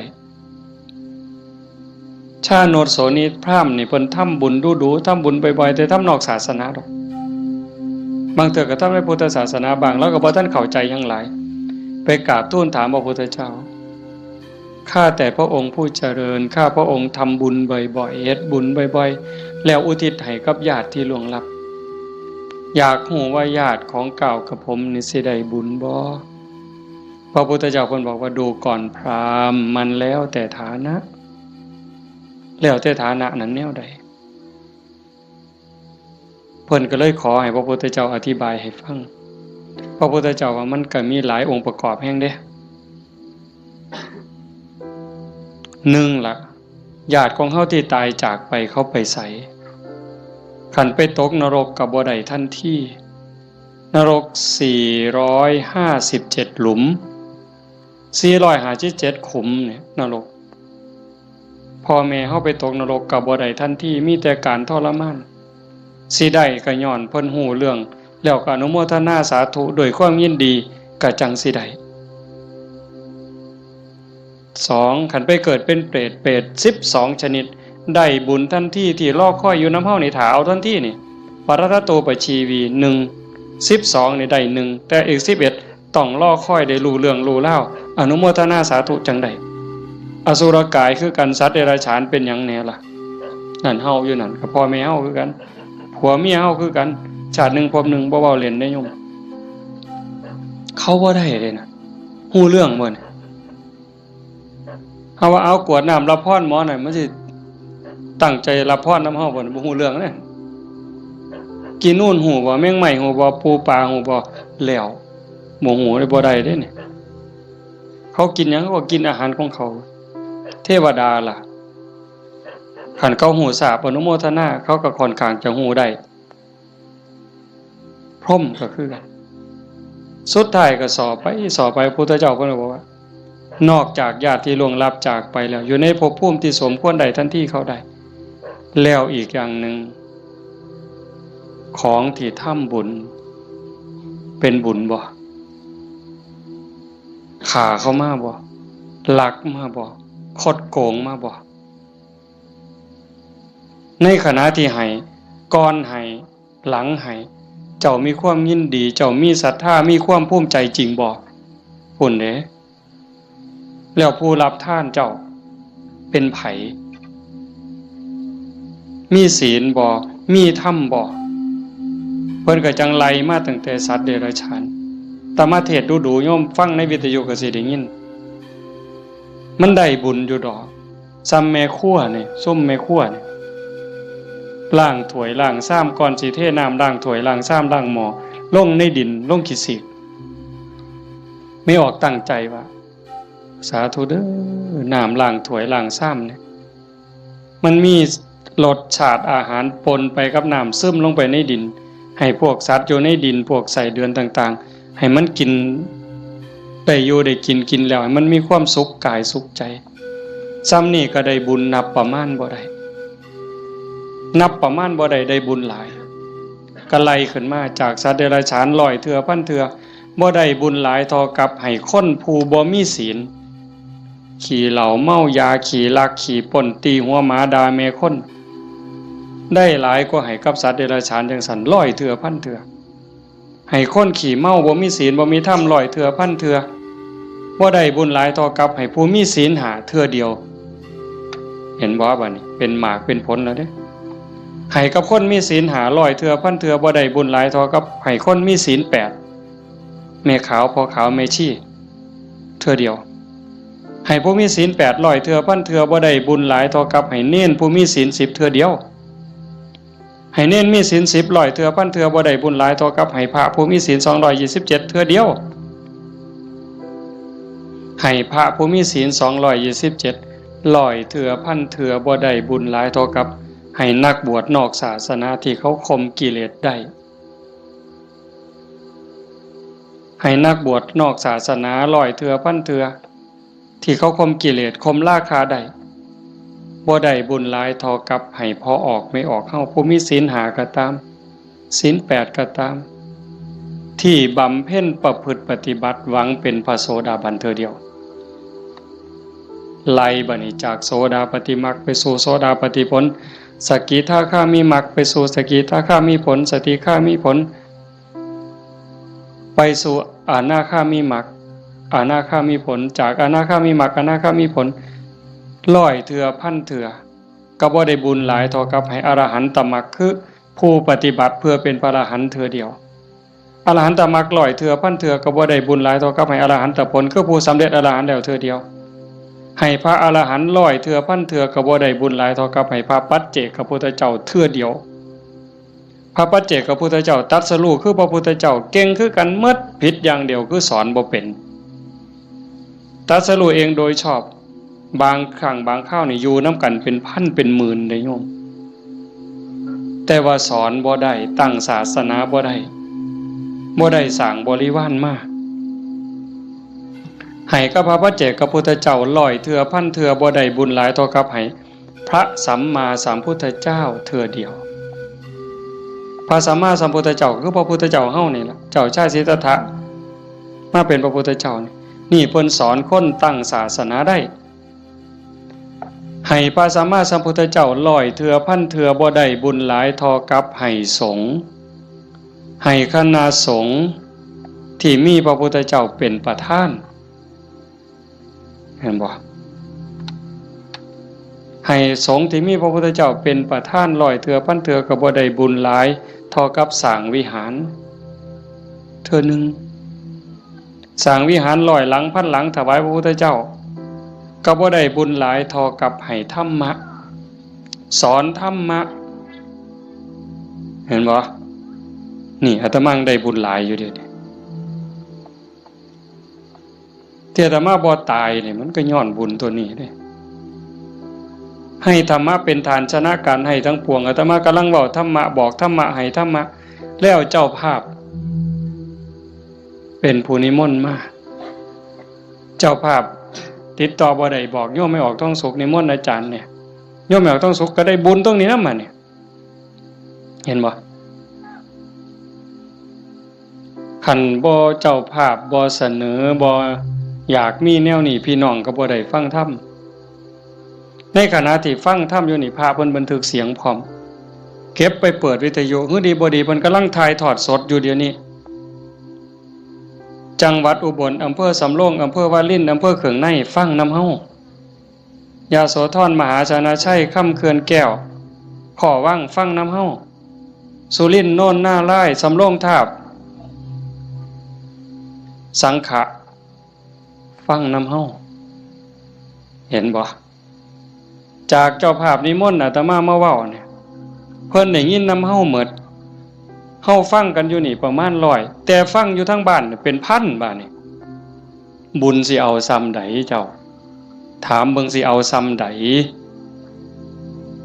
เฮ็ดถูกเฮ็ดแม่นเนี่ยมันเป็นได้บุญนี่มันจะเอาไปใส่ได้นี่บ่ต้องลงทุนหลายซ้ำเห็นบ่ทำบุญอุทิศให้โยมเฮ็ด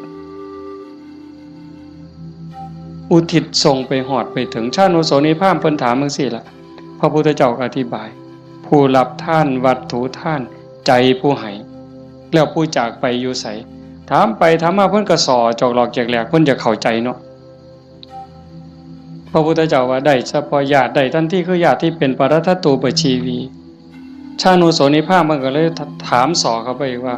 ข้าแต่พระองค์ผู้เจริญถ้าเกิดว่าญาติของข้าพระองค์ไม่ได้ไปเกิดเป็นปรัตถตูปชีวีบุญนี้จะไปไหนพ ระพุทธเจ้าเพิ่นก็เลยว่าแบบอาตมาว่ามานี่ตั้งแต่สัตว์นรกไปเขาก็รอคอยบุญถ้าเขารับรู้รับทราบอนุโมทนานำเขาก็ได้แล้วก็ให้จงเข้าใจว่าในวัฏฏะสงสารนี้จะไม่ว่างจากญาติของเธอที่เป็นปรัตถตูปชีวีหมายความว่าพ่อแม่พี่น้องลูกเต่าเราหลาน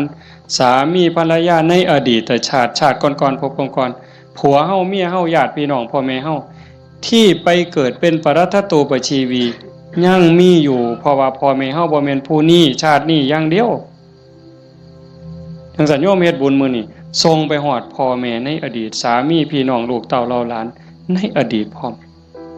แต่มื้อนี้ปารภโยมพ่อใหญ่ท้องมาแม่ใหญ่ที่พ่อใหญ่ท้องแดงนี่ก็เสียชีวิตไปแล้วคือกันเนาะแล้วก็แม่ใหญ่ท้องใบผู้ไว้ชนหมายความว่าลูกหลานเฮ็ดบุญหาเนาะอาตมาเห็นในนี่ก็ว่ามันเป็นเจ้าภาพก็ต้องขออภัยก็บ่ผิดเพิ่นก็ฮู้จักและเข้าใจแล้วล่ะถือว่าญาติโยมเฮ็ดถือเข็ดแม่นเด้อาตมาก็บ่ให้จบเพียงส่ำนี้ผู้ไปทำมาหากินกรุงเทพกรุงไทยแม่นเฮาบ่ได้ใส่บาตรบ่ได้ทำบุญก่อนหลับก่อนนอนไหว้พระนั่งสมาธิเด้อแม่นบ่ไปกรุงเทพจักคนนี่แม่นบ่เบิ่งท่าทางมาแต่กรุงเทพแน่ๆผู้อยู่บ้านใส่บาตรคันมื้อใดมันยากก็ใส่บาตรหน้าเฮือนคันมื้อใดมันพอไปได้ก็ไปจังหันจังซี่นะก่อนหลับก่อนนอนก็ไหว้พระกราบพระก่อนหลับก่อนนอนเว้าจากันดีๆเด้เว้าจาดีๆอยู่ในบ้านในเฮือนให้มันเป็นสิริมงคลเทวดาเฝ้าบ้านเฝ้าเมืองเฝ้าเฮือนเฝ้าซ่านเฝ้าที่เฝ้าทางเฮาเอิ้นว่าภูมิบ้านภูมิเฮือนเพิ่นได้ยินเฮาเว้ากันดีๆเว้ากันม่วนๆเทวดาก็ดีใจอาจสิเป็นพ่อเฮาปู่เฮาย่าเฮาแต่อดีตก็ได้เห็นเฮาเว้าดีจากันดีเพิ่นก็อยากได้บุญนำเป็นจังได๋รักษาบ้านรักษาเฮือนเฮ็ดหน้าบ่พอใดก็ได้มื้อนี้มีโยมผู้หนึ่งโทรศัพท์มาคุยกับอาตมาโอ้ยหลวงพ่อเพิ่นว่าโยมก็งึดอยู่เฮ็ดหน้าหว่านข้าวลงไปแรกๆข้าวกำลังงอกบ่ทันได้พอคืบจ่อยน้ำท่วมหว่านแรกๆน้ำท่วมบัดน้ำบกไปก็แล้งบัดแห้งใหม่พร้อมจักสิตายสิยังบัดฝนมาใหม่ก็บ่ค่อยได้ไปเบิ่งบัดไปเห็นบัดนี้ใบก็บ่เห็นมีแต่ห่วงเพิ่นว่าโอ้ยอันนี้จักแม่นบุญบอกกับผัวจักแม่นบุญเนาะเฒ่าเนาะเพราะว่าเพิ่นก็เฮ็ดแต่บุญนี่ลินี่จังแม่นบุญอีหลีลูกก็ฮู้จักความ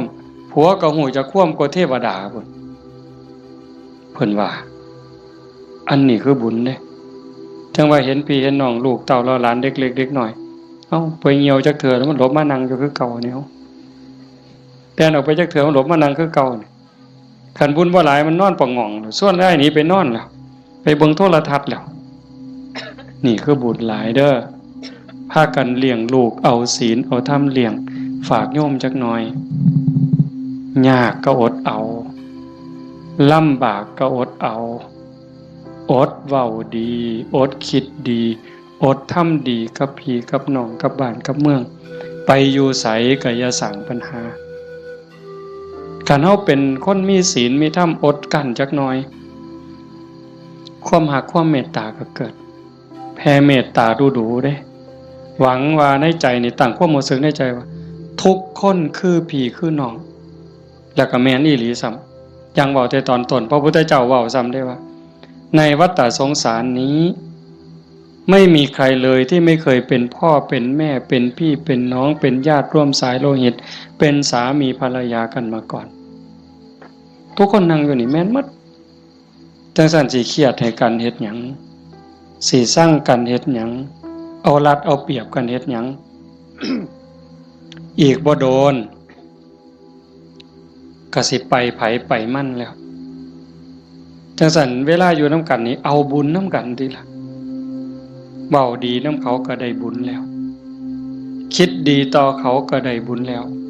เฮ็ดดีทำดีต่อเขาก็ได้บุญแล้วเอาบุญน้ำกันอย่างอาตมาเบามันบ่จบว่างั้นเฮ็ดดีก็พอกับแม่พ่อแม่มีผู้เดียวในปัจจุบันคันเพิ่นตายนี้จากแล้วอยากเฮ็ดดีน้ำเพิ่นก็บ่ได้เฮ็ดอยากเว้าดีน้ำเพิ่นก็บ่ได้เว้าอยากหาข้าวแซ่บๆให้เพิ่นกินก็บ่ได้จังสั่นอยากให้เพิ่นกินหยังก็ให้เพิ่นกินซะอย่าจะไปจุดเทียนซะก่อนจังเอิ้นกินเด้บ่ได้กินเด้นั่นอยากเว้าดีๆน้ำเพิ่นก็เว้าตอนเพิ่นได้ยินอย่าจะจุดธูปเพิ่นอีแม่เอ้ยฟังเทศเด้อพี่บ้าแนวนั้นบ่ทันคิดว่าเพิ่นเซ็ดขี้เฮาจักเถื่อจำบ่ได้มื้อนี้ถามโยมว่าผู้ใดท่านเซ็ดขี้ให้พ่อให้แม่เนี่ยแล้วเพิ่นอาบน้ำเซ็ดเนื้อเซ็ดตัวให้เฮาจักเถื่อถามโยมว่าเซ็ดให้เพิ่นจักเถื่อแล้วคือกันป้อนข้าวป้อนน้ำเพิ่นป้อนเฮาจักเถื่อเหยียดขาใส่ร้อยเอาลูกเหยียดขาไปนำแม่ลูกนี่คาแข้งนี่เนาะตีนอยู่กับตีนแม่แต่ว่าหัวหนุนเข่าย่ำเข่าปนกับกล้วยมกใบตองเหย้าจำได้อยู่บ่โยมหางซ่อนต้อยปั๊บใส่ปากต้อย4เทื่อ5เทื่อก็บ่ทันหมดอันน้อยๆนั่นหมดข้าวมกหมดเอามือจุ่มน้ำหยดป๊อกป้อนบ่ทันแล้วขี่พวดใส่ขาเครียดก็บ่เครียดจมก็บ่จมเซ้ยเห็นบ่มื้อนี้มีผู้ใดท่านได้เฮ็ดแน่อาตมาก็บ่ทันได้เฮ็ดคือกันเฮาสิเป็นหนี้บุญคุณเพิ่นส่ำใดจังซั่นเพิ่นจากไปแล้วแนวอยากเห็นแนวอยากหูสมมุติว่าจิตวิญญาณเพิ่นล่องลอยหูเห็นเฮาอยู่อยากเห็นลูกฮักกันอยากเห็นหลานฮักกันทุกข์ยากก็ช่วยเหลือแบ่งปันคือพี่คือน้องอย่าใส่เฮ็ดคือบางซุ่มเนี่ยบางซุ่มนี่จูงแขนกันขึ้นโล่งขึ้นศาลจะเป็นเพิ่นเก่งหลายน้องกับอ้ายฟ้องกันบ่แล้วโอ้ยจะเป็นผีพ่อแม่สิเป็นทุกข์หลายจังว่าเฮาบ่เอาแนวนั้นเด้อมื้อนี้สมควรแก่การเวลาใส่เวลามาชั่วโมงเกือบครึ่งอะโยม25นาที26นาทีก็เห็นว่าสมควรแก่การเวลาขออนุโมทนาสาธุทุกคนทุกท่านน้อเจ้าภาพบ่อ่านก็ได้ดอกถือว่าทุกคนคือเจ้าภาพหมดมื้อนี้เฮาตั้งใจอุทิศบุญกุศลที่เกิดที่มีส่งไปถึงดวงจิตวิญญาณของโยมพ่อใหญ่ทองมาแม่ใหญ่ที่บุญชาลีโยมพ่อออกทองแดงโยมแม่ออกทองใบสาสังแล้วก็ปู่ย่าตายายญาติโกโหติกาที่ล่วงลับจากไปแล้วตั้งแต่ชาติใดภพใดเวลาใดก็แล้วแต่มื้อนี้เฮาได้ตั้งใจอุทิศบุญกุศลส่งไปถึงท้ายที่สุดก็ขออาราธนาอ้างอิงอำนาจแห่งคุณพระศรีรัตนตรัยคุณของพระพุทธเจ้าพระธรรมพระสงฆ์และอำนาจแห่งบุญกุศลคุณงามความดีที่มีทั้งหมดทั้งมวลที่ญาติโยมทั้งหลายได้สร้างได้ทำนี้ส่งไปถึงดวงจิตวิญญาณของโยมพ่อใหญ่ทองมาแม่ใหญ่ที่บุญชาลีโยมพ่อใหญ่ทองแดงโยมแม่ใหญ่ทองใบสาสังให้ได้รับหูรับทราบถ้าสามารถรับหูรับทราบได้โดยตนเองก็จงอนุโมทนาสาธุรับเอาหากบ่สามารถจะหูได้ด้วยตนเองก็ขอฝากข่าวบุญข่าวกุศลที่ลูกเต่าเราหลานญาติพี่น้องได้สร้างได้ทำทั้งหมดบ่ว่าสิเป็นการให้ทานการรักษาศีลเจริญภาวนาฟังเทศน์ฟังธรรมอ่อนน้อมถ่อมตนค้นคว้าที่ชอบค้นคว้าในสิ่งที่ชอบอุทิศส่วนบุญอนุโมทนาบุญทำความเห็นในถูกต้องถูกตรงนี้ฝากไปกับเหล่าเทพเทวดาพระนางธรณีภูมิญาณวิถีอันเป็นทิพย์จงนำข่าวบุญข่าวกุศลส่วนนี้ไปแจ้งแก่ดวงจิตวิญญาณ ของโยมพ่อใหญ่ท่องมาแม่ใหญ่ที่บุญชาลีพ่อใหญ่ท่องแดงแม่ออกท่องใบสาสังให้ได้รับโหรับทราบแล้วจงอนุโมทนาสาธุรับเอาหากว่ามีความทุกข์ก็ขอบุญกุศลส่วนนี้ทายถอนให้ได้พ้นไปจากความทุกข์หากว่ามีความสุขดีอยู่แล้วก็ขอบุญกุศลส่วนนี้จงส่งเสริมให้ได้มีความสุขยิ่งขึ้นไปสุดท้ายก็ขอให้บุญกุศลเหล่านั้นจงสะท้อนย้อนกลับมาปกปักรักษาคุ้มครองญาติโยมสุขสุขคนให้เป็นผู้มีสุขภาพกายสุขภาพจิตที่แข็งแรงอายุมั่นขวัญยืนมีความสุขกายสุขใจปรารถนาสิ่งหนึ่งประการใดหากเป็นไปโดยชอบประกอบโดยธรรมก็ขอให้ความหวังความปรารถนานั้นจงสำเร็จทุกๆประการโดยทั่วกันทุกท่านทุกคนเถิดจังไปฟังอย่าหมองมันมีของใหญ่เด้อใหญ่เด้อไปโน่นกุลมเด้อแจ้งให้ทราบปัจจัยที่ญาติโยมถวายในมื้อนี้เด้ออาตมาสิเอาเมื่อวัดส่วนหนึ่งสิไปซื้อขี้ดินได้ยินอยู่เนาะพอในวิทยุเนาะสิซื้อขี้ดินเพื่อให้บุญกับโยมพ่อใหญ่แม่ใหญ่นำนี่ล่ะอีกส่วนหนึ่งอาตมาสิเอาไปทอดกฐินปีนี้อาตมาเป็นเจ้าภาพทอดกฐินไปทอดอำเภอเสรภูมิจังหวัด101มื้อวันที่25มีผู้สิไปนำบ่วันที่25หลังจากทอดที่วัดโน่นกุลมแล้วเดี๋ยวสิบอกทั้งวิทยุดอกขันมีผู้สิไปนำก็บอกบ่ต้องบอกชื่อก็ได้ว่ากลุ่มขาน้อยมีจักคนขันหลายก็สิเมารถบัสแล่นรวยๆเมาก็ถ่าอยู่นี่ละปากทางนี่พากันไปถ่าอยู่หั่นมาจอดปั๊บก็ขึ้นเลยขากลับก็มาจอดหั่นก็แล้วแต่สิมาบัดนี้ บ่มาก็อยู่หั่นล่ะเด้อฟังทางวิทยุพระเอาบุญคักๆหาจากถ่ายโดนคนนี่หากะลามันบ่ยืนอาจจะพาเฮ็ดบุญเด้อเอามื้อนี้เอาปัจจัยไปก็เพื่อเฮ็ดบุญอย่างว่านี่ล่ะเอาเป็นจังได๋คิดเขาก็คิดออกบ่ค่าน้ำค่าไฟมื้นขาลุกบ่ได้อ๋อเอาผู้ตีของก็ได้บุญได้ย้ายมุงนึงได้ 10% พุ่นแน่อันนี้ค่าน้ำค่าไฟกับค่าวิทยุนำเนาะคันบ่มีค่าไฟก็บ่ได้ฟังเด้ขอบมีค่าไฟจังได้ฟังวิทยุเนาะเอาตั้งใจบัดนี้เตรียมน้ำทาไว้กวดมีน้ำทาใส่น้ำทาบ่มีน้ำทาก็ใส่น้ำใจพนมมือเฮ็ดจิตใจให้มั่นคงนิ่งๆจักครึ่งนาทีคือทอดพ่อใหญ่ท่องมาแม่ใหญ่ที่พ่อใหญ่ท่องแดงแม่ใหญ่ท่องใบแล้วก็ญาติโยมที่มาฟังธรรมนี่ล่ะเฮามีพ่อมีแม่อยากให้ผู้ใดได้บุญนำก็ตั้งจิตเป็นสมาธิคันยิ่งจิตเป็นสมาธิมั่นคงเท่าใดพลังบุญก็ยิ่งแห้งเท่านั้นหลายไปเท่านั้น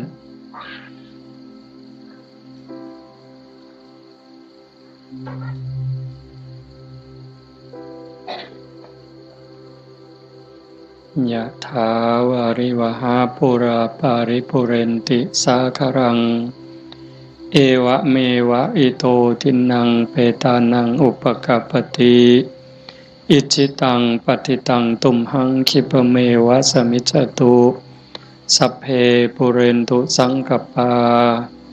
จันโทปนรโสยะถามณิโชติรโสยะถา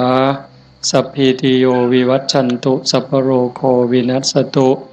มาเตภวัตวันตรายโยสุขีทีขายุโกภวะ